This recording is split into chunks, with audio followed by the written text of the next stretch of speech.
Episode की शुरुआत में हम देखते हैं कि तमाम लोग उसके महल में बैठकर शी हाउ का इंतजार करने लग जाते हैं। शी हाउ जैसे ही वहां पर आता है, वहां की सिचुएशन चेक करने के बाद उन लोगों को यही कहने लग गया था कि तुम लोगों को जिसका इंतजार था वो कोई और नहीं बल्कि मैं हूँ, जो कि यहाँ पर आ चुका हूँ।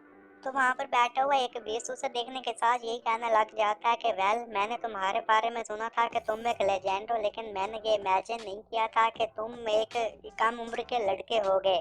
और अपने साथ बैठे हुए बंदे को यही बताना लग जाता है कि जब तुम इस उम्र के थे तो मुझे डर है कि तुम इतने स्ट्रॉन्ग नहीं थे। और वही बंदा लात मार कर उसके भाई को दूर गिरा देता है। इतना देखने के साथ ही फिर शिहाबू ने ये कहना लग जाता है कि आखिर तुम हो कौन लोग।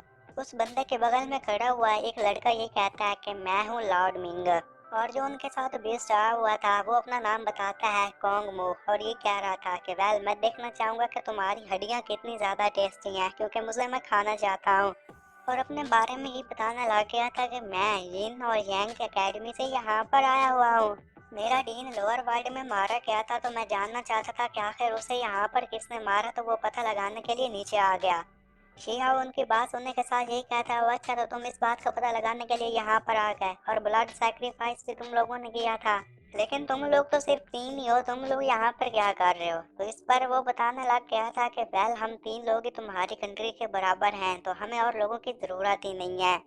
वहां पर शियाओ को एक बात समझ में नहीं आ रही थी कि आखिर ये तीनों यहाँ पर क्या कर रहे हैं। अगर उन्हें मारना ही था तो वो सीधा शीशवान माउंटेन पर जाकर उसे क्यों नहीं मार पाए। इस पर आगे से वो से मुंह ये बताने लग जाता है कि वेल, अगर हम लोगों की बात की जाए तो हम लोग तो बस यहाँ पर आकर देखना चाहते थे कि तुम कितने ज्यादा स्ट्रांग हो। और ऊपर से तुम्हें तो पता ही है कि हमें तुम्हारी मदद की भी जरूरत है। अब तुम्हारे पास सिर्फ दो ही रास्ते बचे हुए हैं, या तो तुम हमारे साथ हाथ मिला लो या फिर तुम्हें गॉड की पनिशमेंट का वेट करना होगा। शियाओ इन सभी के लिए तैयार नहीं था, तो इसलिए वो फिर अटैक करके उसे बाहर की तरफ गिरा देते हैं। फिर उनका बॉस लॉर्ड मिंग को ये कहता है कि हमें अपना काम शुरू कर देना चाहिए। तो इस पर वो अपने तीन टोकन्स निकालता है और उन टोकन्स को बाहर खड़े हुए मिनिस्ट्री के लोगों के ऊपर चिपका देता है, जिसकी वजह से वो अपने होश खो बैठते हैं। अब वो तीनों लॉर्ड मिंग के कंट्रोल में आ चुके थे, तो इसलिए वो शियाओ के साथ फाइट करने के लिए तैयार हो जाते हैं। अब जैसा कि वो खुद पर कंट्रोल नहीं रख पा रहे थे, इसलिए आगे बढ़कर शिहाओ पर अटैक करना शुरू कर देते हैं। तो शिहाओ भी अपनी स्किल्स दिखाते हुए उनके अटैक से बचने की पूरी कोशिश करने लग जाता है। शिहाओ फाइट के दौरान एक बात का ख्याल रख रहा था कि क्योंकि वो उन्हें जान से नहीं मारना चाहता था, क्योंकि वो उसके अपने लोग थे। और कौन ये देखने के बाद यही कहता है कि वह ये तो बहुत ही शर्म की बात है, वो तीनों तुम्हें मारने की कोशिश कर रहे हैं लेकिन फिर भी तुम उन तीनों को बचाने की कोशिश कर रहे हो। अगर ऐसे ही चलता रहा तो तुम बहुत जल्द मारे जाओगे। जबकि शिहाओ के माइंड में एक ही बात चूज की जा रही थी कि अगर इन्हें कंट्रोल किया जा सकता है तो इन्हें रेस्क्यू भी किया जा सकता है। मुझे बस ऐसा कोई मेथड ढूंढना होगा जिसकी मदद से मैं इन्हें रेस्क्यू कर सकूं। वो तीनों जैसे दोबारा उस पर अटैक करने के लिए आगे बढ़ते हैं कि तभी वो अपनी ही स्किल का यूज करते हुए स्पीड दिखाते हुए उनमें जो सोल्स मौजूद थे जिसकी वजह से वो उस पर अटैक कर रहे थे, वो उसमें से निकाल देता है, जिसकी वजह से वो नॉर्मल होकर बेहोश हो गए थे। उन लोगों का बॉस भी वहां पर खड़ा होकर ये सब कुछ देख रहा था, और इतना देखने के साथ ये कहता है कि तुम तो स्मार्ट निकले, तुम्हारा असली पंगा तो हमारे साथ होने वाला है, इसमें तुम्हें कौन बचा पाएगा। शेहा उनकी बात सुनने के साथ हवा में चला गया था, वहां पर फॉर्मेशन बना लेता है और उन तीनों को यही कहने लग गया था कि मैं तुम तीनों को जिंदा नहीं छोड़ूंगा। इतना कहते साथ ही वो पावर को गैदर करने के साथ उन तीनों पर अटैक कर देता है, तो वो तीनों ही शील्ड बनाकर उसके पहले अटैक को नाकाम कर देते हैं। फिर उनका बॉस ये कहने लग जाता कि शी हाउ, तुमने ये जो एरो बनाया है और तुमने जो एबिलिटीज हैं उसका एक ही मतलब है, वो ये कि तुम्हें हमें ज्वाइन कर लेना चाहिए, इसमें तुम्हारा ही फायदा होगा। वहां पर वो एक छोटी सी एनर्जी की गोली सी बनाता है और फिर उसी के अटैक वहां पर शिया ऊपर कर देता है। शिया उसे रोकने की कोशिश करता तो है, उसमें कामयाब भी होता है, लेकिन सबकी वजह से वहां पर एक जोरदार धमाका भी हो जाता है। फिर शिया उन तीनों को ये कहने लग जाता है कि तुम तीनों तो फॉल्स गॉड्स हो, तो तुम्हें हराना मेरे लिए कोई मुश्किल काम नहीं होगा। जिस पर बॉस यही बताने लग जाता है कि वेल, तुम्हें क्या लगता है कि तुम हमें हरा पाओगे। नहीं बच्चे, तुम हमें नहीं हरा सकते। मैं तो तुम्हें एक ही मशवरा दूंगा, वो यही कि तुम खुद को ही मार दो, क्योंकि अगर हमने मारा तो फिर यहाँ पर तुम्हारा बहुत ही बुरा असर करेंगे। शीहाव के माइंड में एक ही बात चल रही थी, और वो ये कि वो इन्हें और ज्यादा गुस्सा दिलाना चाहता था और उन्हें ये कहता है कि तुम तीनों क्यों नहीं खुद को मार लेते। इस पर कॉन्ग को गुस्सा आ जाता है और कॉन्ग मुझे कहता है कि लगता है कि इसका टेस्ट करना ही पड़ेगा और अटैक करने के लिए उसकी तरफ आगे बढ़ने लग जाता है। शियाओ ये कहता है कि अब मेरे पास सही वक्त है, इससे पहले कि वो मुझ तक पहुंचे मुझे उसे नीचे की तरफ गिराना होगा। वहां पर फॉर्मेशन बनाता है जिसमें से एनर्जी बाहर निकालते हुए उस पर अटैक करने के लिए तैयार हो जाता है और ये कहता है कि मुझे खाने से पहले तुम्हें इसका मुकाबला करना होगा। और फिर वो उसी पावर का इस्तेमाल उस पर करने लग गया था, जिससे आगे से कॉन्ग भी शील्ड बनाकर रोकने की अपनी तरफ से पूरी कोशिश करने लग जाता है। तो दोनों काफी ज्यादा एनर्जी यूज कर रहे थे जिसकी वजह से वहां पर जोरदार धमाका होता है और इस धमाके का असर खत्म होने के बाद कॉन्ग मुंह से ये कहने लग जाता है कि वैल तुम्हारी बात की जाए तो तुम सच में काफी अमेजिंग हो, लेकिन फिर भी तुम्हारा जो अपोनेंट है वो बहुत ज्यादा स्ट्रॉन्ग है। तुमने गलत बंदे से पंगा ले लिया है शियाओ। मेरे डिफेंस सिस्टम है ना, तुम चाहे कितनी भी पावर क्यों ना यूज कर लो तुम उसे का कोई नुकसान नहीं पहुंचा पाओगे क्योंकि ये हमारे क्लैन में सबसे स्ट्रॉन्ग है। और इतना कहते साथ ही वो वहां पर एनर्जी को गैदर करने लग जाता है ताकि एक स्ट्रॉन्ग एनर्जी गैदर करने के बाद उस पर अटैक करके उसे मार सके। शियाओ इसके बारे में जान गया था तो वो भी अपने स्फेयर में एनर्जी को गैदर करने लग जाता है ताकि उसके अटैक को नाकाम कर सके और फिर उसी स्फेयर को कॉन्ग के ऊपर फेंक देता है और उस स्फेयर की मदद से वो कॉन्ग के अटैक को नाकाम करने में कामयाब हो जाता है। इससे कॉन्ग को और भी ज्यादा गुस्सा आ गया था और वो उसे यही कह रहा था कि लगता है कि अब तुम्हारा काम तो खत्म करना ही होगा क्योंकि अब मैं ऐसे नहीं रहने वाला। शेहा माइंड में यही कहता है कि वेल इन्हें पहले रोकना होगा फिर इन्हें हराने का कोई और तरीका ढूंढना होगा। और इतना कहते साथ ही वो वहां पर अपना आर्मर भी पहन लेता है ताकि उनके अटैक से खुद को बचा सके।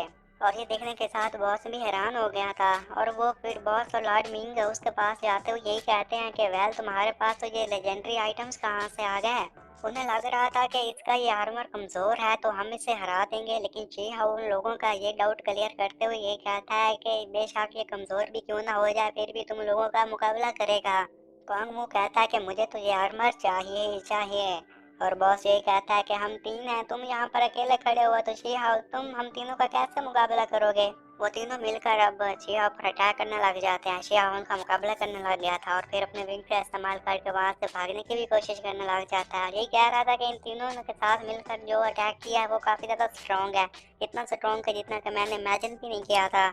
वो तीनों भी उसका पीछा करने लग जाते हैं। शिया यही कहने लग गया था कि इन तीनों की बात की जाए तो इन्हें मेरी इमॉर्टैलिटी चाहिए, तो इसलिए मुझे इन्हें किसी जगह पर ले जाना होगा जहाँ पर जाकर मैं इन्हें फंसा सकूं। इसी तरह उड़ते उड़ते एक जगह पर जाकर वो खड़ा हो जाता है और वो तीनों भी उसके पीछे पीछे वहां पर पहुंच जाते हैं और वो भी रुक जाते हैं। कॉन्ग मू इतना देखने के साथ यही कहता है कि शी हाओ तुम्हारे पास भागने का कोई रास्ता नहीं, अब तुम कहाँ जाओगे। बॉस भी यही कहता है कि तुम यहाँ से नहीं भाग सकते तो जो तुम्हारे पास ये जो आर्मर है ये भी हमें दे दो। शी हाओ के माइंड में कुछ और ही चल रहा था, वो वहाँ पर फॉर्मेशन बनाना चाहता था। फॉर्मेशन के बारे में यही बता रहा था कि ये काफी ज्यादा स्ट्रॉन्ग है और अपर वर्ल्ड के लोगों के लिए तो ये परफेक्ट है।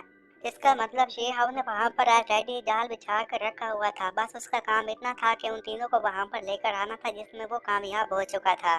फॉर्मेशन वहां पर बनी हुई थी तो शेहाव को बस इतना काम करना था कि उसे एक्टिवेट करना था। जैसे वो उसे एक्टिवेट करता है कि वो तीनों उस फॉर्मेशन को देखने के साथ काफी ज्यादा हैरान हो जाते हैं।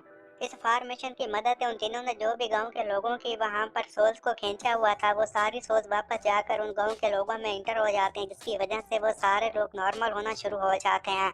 इवन वहां पर पड़ा हुआ ज्ञान और बाकी दोनों जनरल्स में भी वो सोच वापस आ जाते हैं, जिसकी वजह से वो तीनों भी अब नॉर्मल हो गए थे। वो लोग जान चुके थे कि ये सब कुछ उनके मजस्सी की वजह से हो रहा है और उन्हीं की वजह से वो लोग नॉर्मल हुए हैं।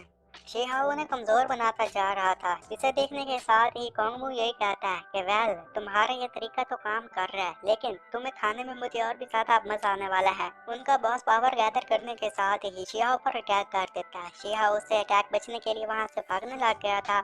इसे देखने के साथ बॉस यही कहता है कि तुम दोनों आगे बढ़ो और उसे पकड़ो, उसे यहाँ से भागने मत देना। शिहाओ आगे आगे भाग रहा था, वो तीनों उसका पीछा कर रहे थे। तीनों पीछे से बार बार उस पर अटैक भी करते रहते हैं, लेकिन शिहाओ उनके अटैक से बचता भी रहता है और आगे भागता भी रहता है। शिहाओ भागते भागते मन ही मन में यही कह रहा था कि ये तीनों काफी ज्यादा स्ट्रॉन्ग है तो मुझे इन्हें हराने के लिए और ज्यादा स्ट्रॉन्ग फोर्सेस का यूज करना होगा वरना इन्हें हराना मुश्किल होगा। और ये लोग मेरे काफी ज्यादा करीब हैं, इसलिए मैं अपनी स्ट्रॉन्ग पावर का भी यूज नहीं कर सकता और ना ही टेलीपोर्टेशन तकनीक का इस्तेमाल करके यहाँ से दूर भाग सकता हूँ। इसी तरह उड़ते उड़ते उसे शाम हो जाती है और रात के वक्त वो एक जगह पर जाता है। वहां पर जाकर ये कहता है कि मुझे यहाँ पर कुछ न कुछ अब जरूर करना होगा अगर इन्हें हराना है तो। वो तीनों भी अब जान चुके थे कि ये यहाँ पर कुछ न कुछ जरूर गड़बड़ करेगा। इससे पहले कि वो गड़बड़ करे हमें इसे हराना होगा और तीनों फिर उस पर अटैक करना शुरू कर देते हैं। वहां पर शिया उनके अटैक से बच भी रहा था कि तभी उसे एक पोर्टल नजर आता है जिसमें जाकर वो इंटर हो गया था। और उसे देखने के साथ बॉस अपने दोनों चमचों को ये कहता कि हमें भी इसमें इंटर होना होगा और वो तीनों भी उसमें इंटर हो जाते हैं। शी हाउ जैसे पोर्टल की मदद से दूसरी साइड पर पहुंचा था कि वहां पर उसके विंग्स की पावर खत्म हो जाती है, जिसमें की वजह से वो पानी में गिर जाता है। वो पानी में अब वहां पर खुद को बचाने की कोशिश कर ही रहा था कि तभी इतने में वो तीनों भी वहां पर पहुंच जाते हैं। और वो यही कहने लग जाते हैं, अच्छा तो तुम यहाँ पर छुपन छुपाई खेलने वाले हो, तो हम भी देखते हैं कि तुम कब तक हमसे छुप कर बच सकते हो। वो तीनों जानते थे कि वो पानी में छुपा हुआ है, इसलिए वो पानी पर अटैक करना शुरू कर देते हैं ताकि वो जल्दी से जल्दी उस अटैक से बचने के लिए पानी से बाहर आ सके। और पानी में शी हाउ उनके अटैक से बचने की कोशिश कर रहा था और ये कहने लगता है कि यहाँ पर तुम अपने माना का सही से यूज भी नहीं कर पा रहा, इन्हें अटैक कर देना चाहिए और मुझे इनसे बचने की कोशिश करना चाहिए। जबकि बॉस बाकी चमचों को ये कह रहा था कि हमें इस पर अटैक को जारी रखना होगा, ये हमारे अटैक को ज्यादा देर तक रेजिस्ट नहीं कर पाएगा और जल्दी बाहर आ जाएगा। शी हाउ की वहाँ पानी में स्पीड काफी ज्यादा तेज थी, जिसकी वजह से वो उसकी एग्जैक्ट लोकेशन का नहीं पता लगा पा रहे थे। और कॉन्ग की बात की जाए तो वो वहां पर अपनी नेटी को गैदर करना शुरू कर देता है ताकि इस बार जोर से पानी में अटैक करे और उसे बाहर निकाल सके। और ये अटैक उसका काफी ज्यादा डेंजरस था। इसी के बारे में शियाओ ये कह रहा था कि मुझे जल्द से जल्द इससे बचने की कोशिश करना होगी, वरना मेरे लिए अच्छा नहीं होगा। वो इस अटैक से बार बार बचता है और नीचे वाली दुनिया में जाकर वहां पर बैठ कर वहां पर अपने खुद को रिफाइन करना शुरू कर देता है ताकि खुद को और ज्यादा स्ट्रॉन्ग बना सके। और इसी के साथ ये एपिसोड भी यहीं पर खत्म हो जाता है।